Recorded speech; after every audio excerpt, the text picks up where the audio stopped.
Strong performance down the stretch. Penn State, I thought really played well in the fourth quarter. We had a hard time getting anything going and stop them. So a lot of credit the way they finished. We got to finish better.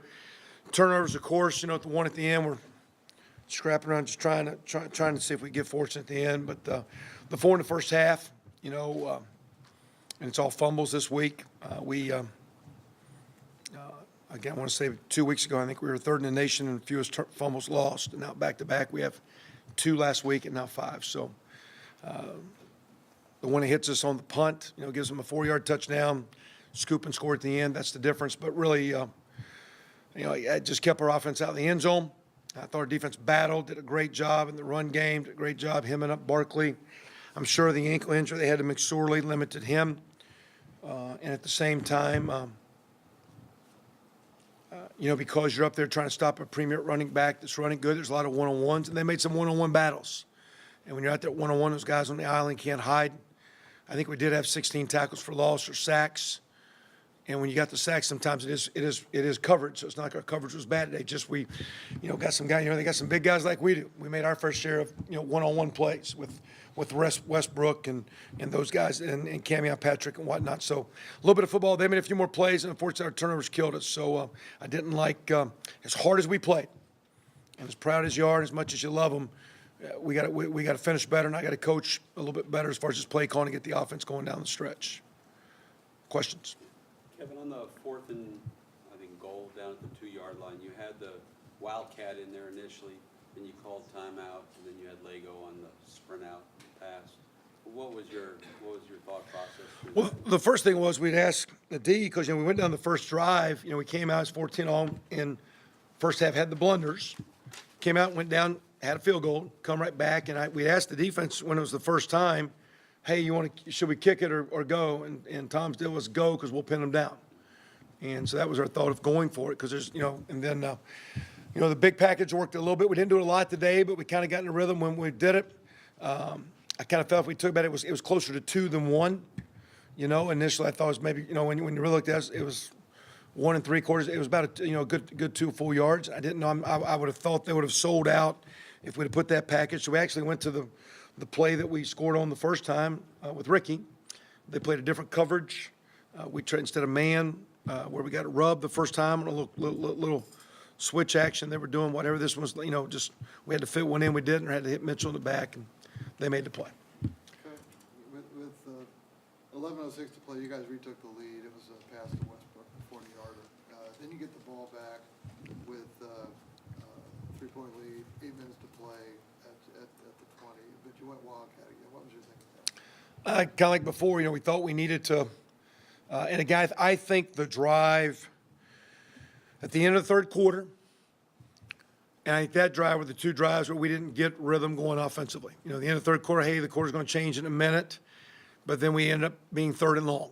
And we start the fourth quarter 3rd and long. And the way Penn State is, if they get their cleats in the ground and they get you zeroed in, the pocket kind of collapses and you don't have all day and you get worked. In our world, when we get a little bit of rhythm going and, get a little bit of flow, we're a little bit better. So that first drive, I thought that drive in the ending of the third quarter, and I think the drive you're talking about, Andy, were 2 that we got a rhythm. Hey, let's stick a run in here. It worked a little bit before. As we're talking about, let's take it, and we got a holding call. So now it's 1st and 20. And we subbed, and now you sub, you're out of whack. And second down, I believe we tried a screen that we got, our tailback got caught up and didn't get there. Third down, we threw a competitive play. Those were the 2 drives that really just didn't give us, and then in their world, they worked a couple drives on us that they kept us off the field. So I thought that drive at the end of the third quarter, and then like you're talking about, we scored, took the lead, we got the ball back, and the execution, play calling, we didn't get any offensive rhythm going right there. I thought that at the end, that's why we're a touchdown down with, outside of the turnovers in the first half, that's why we're a touchdown down with 1:20 trying to pull a rabbit out of a hat. With the play calling, how does that process work? What's that? With the play calling, how does that process work with you and KJ? And I guess who calls the plays? How does that whole thing work? Typically, I call the good ones and he calls the bad ones. No, I've kind of caught them all the last few weeks. We kind of work together, though. And we all make like, hey, like when the drive comes off, we meet as an offense. You're in a little cubby hole, but decent-sized room, and you go through it together from formations and situations. And again, the way we practice our form, we have a lot of time, then we clean it up. And then what we typically do when we come to the field, it's like, hey, what do you think at the next 4, 5, 6, 7 plays? Now, you don't know if you're going to stay on schedule, and you might, want to play that's kind of heavy with receivers on one side, and when the ball gets in the middle of the field, that spacing gets distorted. So, you're not like regimented. But we typically know, okay, we're going to go play 1, play 2, play 3, and the key deal in our world is just drive starters. If you can get the first down, get a couple plays going, get in rhythm, you got a chance to play okay. But Kevin runs the offense, but we got 5 guys on D. I'm on the 5 on O. So On the second to last drive, you decided, I think it was 3rd and 5, you ran, or 3rd and 10, excuse me, you Yeah. ran the ball. What was the calculation? I think it was 3rd and 5. 3rd and 6. Yeah, Okay. yeah. Well, we knew we were going for it on 4th down because we already knew there was one timeout left, and they were playing two-man coverage with a wide 9 technique, and we tried to base it and run an inside play. And they got off a block, and Divine got to 1 or 2. I almost thought at the time, although it would have been poor, I knew that was a critical enough play. I thought about should we call timeout on the 4th and 2? And that was our last one. One time our defense didn't line up, and a player on the field called one, and then we had called one earlier, so we were out of time. And I almost thought right there.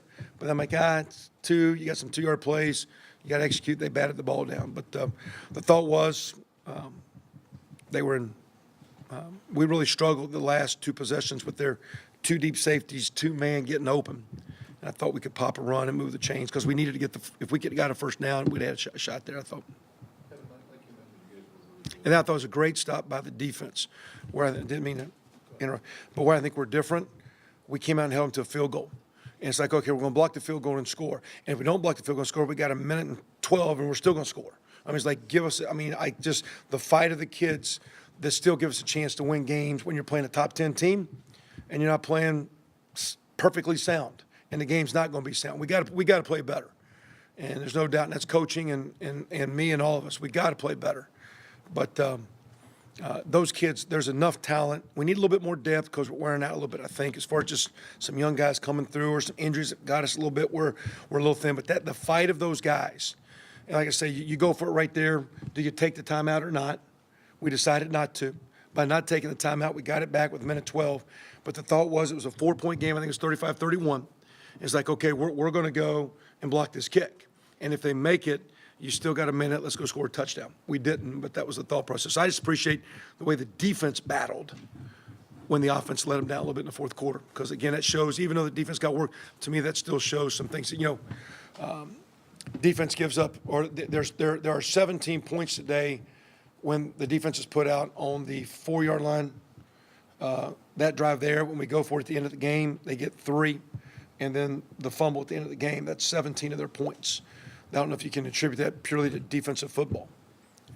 Sorry. You mentioned a couple weeks ago, you guys were like the top 5 in the country in fewest fumbles lost. At 9 in the last 2 weeks.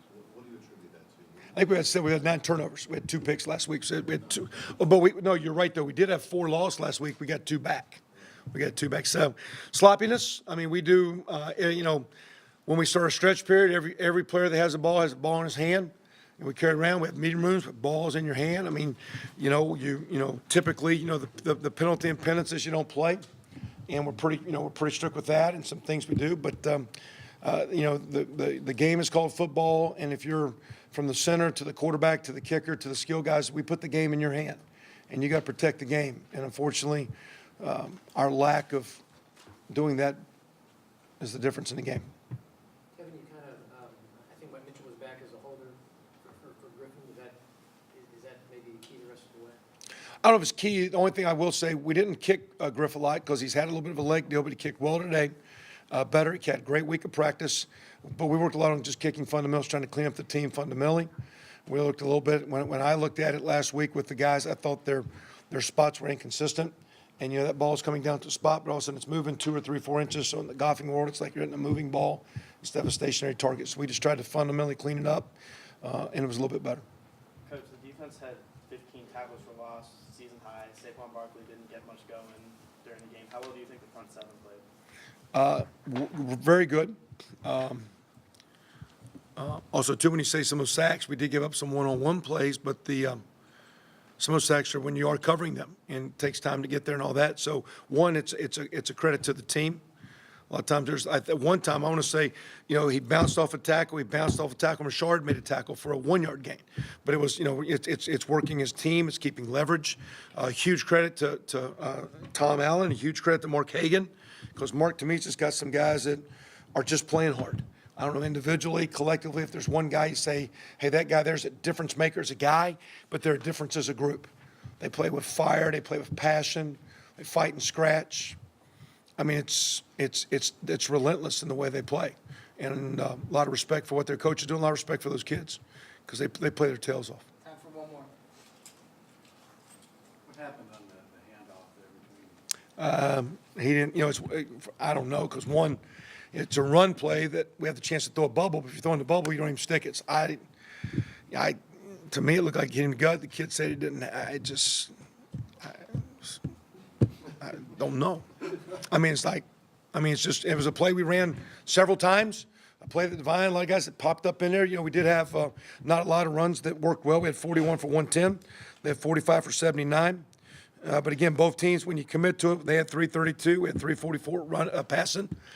So plays aside, that one there, Mitchell's ball, that got his hand the one time, just laid there. What happened there? The punt. I will say it's like Isaac James. I think the ball clipped him on the one punt play. And everybody says, why'd you do that? But for a young player that hadn't played much, at the end of the game, they punt one, and Isaac's trying to drive his guy into the ball. And I said, no one's going to compliment you on that one, but I am. That's a heck of a play. I appreciate your effort, because everybody remembers the one blunder that everybody says, why did this happen to you? So when you got young guys like that, you got to find some ways to accentuate the good things. So I don't know what happened to on the one with D. Will. It was disappointing. And like I say, appreciate the effort, love the guys, just disappointed with the loss. Credit Penn State.